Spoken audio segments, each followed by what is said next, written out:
just as I was saying, as I asked you, if anthropology itself is a science, and in there digging, those physical anthropologists who go out there and dig up and discover things that do support it. Such as? You have anthropologists who dig, who make excavation digs. Okay, let's cut to the chase. Things that let's cut to the. I'm sorry, Stephan, may I? Yeah. Well, so let's cut to the chase. What have they discovered? Have they discovered anything that's evidence that any supernatural events ever occurred? Okay. There has been even fossils themselves of men who have been over the height suggested by evolutionists, because evolutionists have said that we have developed and grown up from a smaller form to being bigger than we are now, and there have been bones of a man who feet tall. Wow. There's individual variation even to people now. This is just assuming, without even looking at any of the references, this is just assuming that what you're saying is true. There's height variations among modern-day humans now. The fact that you could, even if what you're saying is true, the existence of a fossil that is larger or smaller than expected is not proof of anything supernatural. Does this fossil have like attachments for wings or something? No, it's just what are you claiming that it is? It's fully human. It's fully human, 12 feet tall. Did it have? Okay, so you're saying it was 12 feet tall? What? Yes. 12 feet tall? I think we'll have Matt. Matt's going to do the research on this. I think you've been getting your information from very unreliable sources. I recall pictures of guys excavating giant skeletons, and those pictures have been demonstrated to be fakes. What was the one in England, the famous one in England that was a statue? Things like Ramesses and all those guys, haven't they proven to be fake too? And also the other quote-unquote missing links? No. First, okay, wow. Hang on. Let me backtrack a second. First of all, your conspiracy theory thing falls apart the second you realize that atheism and evolution are not tied together, and that there are tons of Christians and other religionists who accept that evolution is a fact. Oh yeah, and I had one more comment on that. It is a fact. It is supported by evidence, and even one of the current head of the NIH, who is the former head of the Human Genome Project, has said that even if there were no fossils, the DNA evidence alone would be enough to confirm common ancestry. This is an evangelical Christian who I despise for all sorts of things, and yet he is unwilling to buy into this nonsense that you're buying into because the science does not support it. And now you're talking about digging up bones of 12-foot tall. What sort of conspiracy planet do we have to live on where the discovery by anthropologists of 12-foot humans... These are done by evolutionist anthropologists, mind you. Name them. What kind of conspiracy world do we have to live in where the discovery of 12-foot human remains that disprove evolution, and I'm not saying that necessarily would, but aren't front page news everywhere? What sort of world do we have to live in for that to be the case? Yeah, the world gradually has to be better physically in terms of the air that we breathe, because the oxygen content has also gone down. So it cannot support bigger life forms because of the oxygen content. Because what I'm saying that this supports it, if someone who believes in the Bible, where Genesis 6 says that there were giants in the earth, you missed something very important a minute ago. And that is when I said that you can find things that are consistent with the Genesis account, yet they do not confirm it. In much the same way that anthropologists 1,000 years from now can dig up New York, but that doesn't confirm that there was a Spider-Man. So the fact that you might find bones of somebody doesn't mean that the biblical account of giants or Nephilim or anything else are accurate. And even if there were some grain of truth in there, none of that gets you back to the supernatural claims that are behind it. This is not the way reason is done. This is not the way a rational evaluation of evidence is. You don't begin with this and see how much evidence you can find that is consistent with it. And speaking of which, that reminds me, this is something I've wanted to say since the beginning, where you said, Christians have their evidence and atheists have their evidence, and Matt has rightly pointed out that atheism and evolution are two different things, and that there are believers that accept the scientific findings of evolution. But not only that, atheists don't need evidence. There is one group that needs to meet the burden of proof, and that's those. Wow. There it is. I disappeared for a second. I don't think that's the 12-foot one, because that looks almost 40 feet. And that is the group that postulates, that makes the initial claim. The initial claim is there's a God. Now, it doesn't matter what atheists say after that. It doesn't matter what evidence we do or do not come up with. The burden of proof is on the believers to show that their claim is true.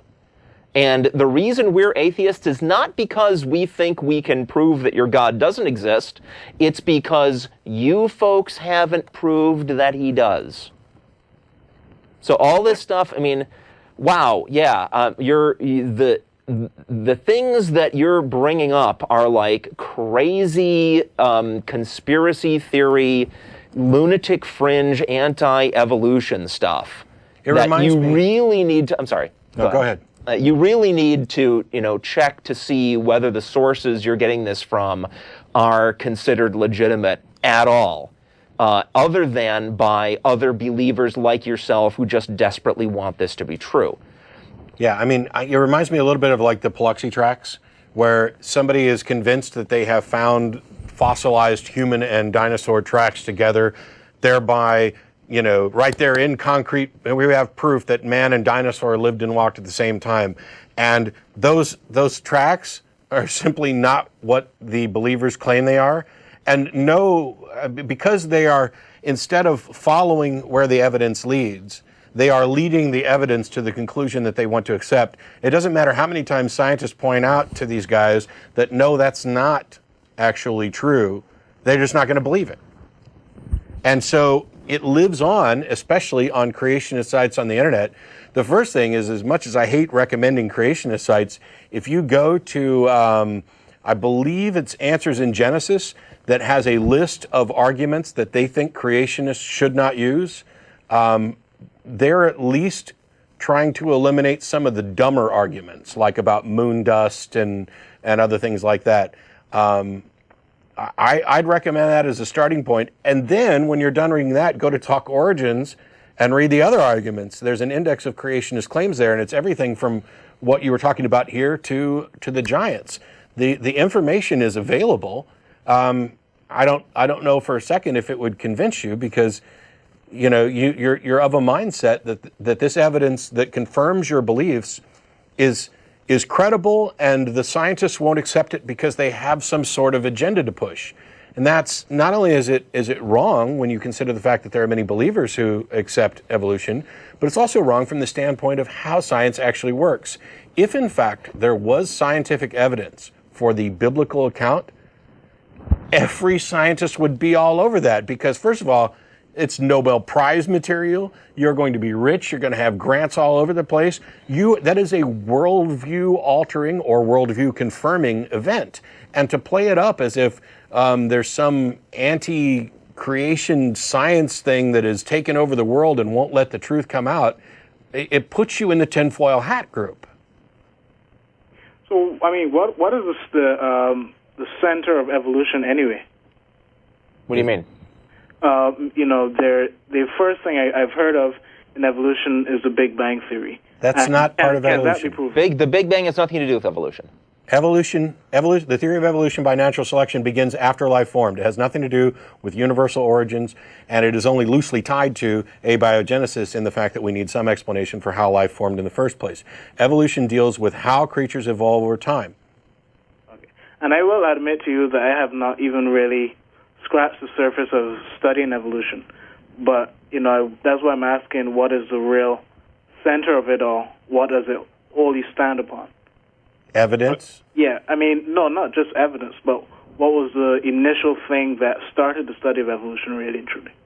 The observation of the diversity of life and an attempt to come up with an explanation for it. And the evidence continued to point in the direction that small changes over vast periods of time can account for the diversity of life on the planet. Right, and, you know, the thing about it is, do y'all guys believe in the Big Bang Theory? Well, that's a weird phrasing, but I'll just say yes to save time. And have you witnessed it? No. So obviously. Isn't that just accepting it without any... No, because look, the evidence for a God, the evidence for God is like visions, and dreams and claims of divine visitation and things like that. The evidence for the Big Bang is like, carefully measured, carefully taken measurements of the natural forces in the real world.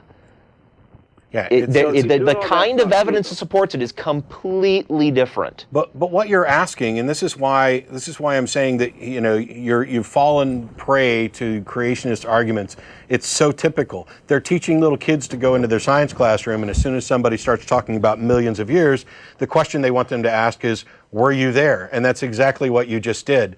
And I'm going to, as nicely as possible, explain how absolutely asinine that is. You touched on it earlier in the, you only know who you weren't there, you have no evidence that your mother was there. And I said, yes, actually there is evidence. You can do DNA testing, and that is the confirmation. It doesn't matter if I was there. I didn't witness Jeffrey Dahmer kill a bunch of people, but that's the conclusion that the evidence leads to. So yes, I accept that in fact he did. I wasn't there when George Washington became the first president of the country, but the evidence leads me to conclude that that historical account is most probably accurate. And in the case of the Big Bang model, that is the result of a lot of math and thought that said, what is the explanation for the origins of the universe? And it's not like once we got the math somewhere we liked it, we just stuck with it. No, it was a model that made testable predictions, and then we went out and we did things like building the Hubble telescope and other instruments that allowed us to measure the microwave background radiation and confirm that the model was in fact accurate. I didn't have to be there to have sufficient evidence to believe that it is the best scientific explanation of origins. And what I find particularly amusing is that the creationists who want to ask, were you there? Most often they are particularly evangelical Christians. Were you there when Jesus was resurrected? I wasn't there, but... What evidence then do you have to believe that it actually happened? And this is where theism is different from... Yes, it is, because you don't have evidence. Where it's accepted by faith, but there are physical examples where you said that there are none, but that's not true. The difference between theism and science is that for things that we weren't present for, science relies on evidence to lead us to the best possible conclusions about what happened. And religion relies on something other than evidence. Why? Because they don't have evidence. Faith is the excuse people give when they have no good reason for their beliefs. If you had a good reason, you wouldn't need faith.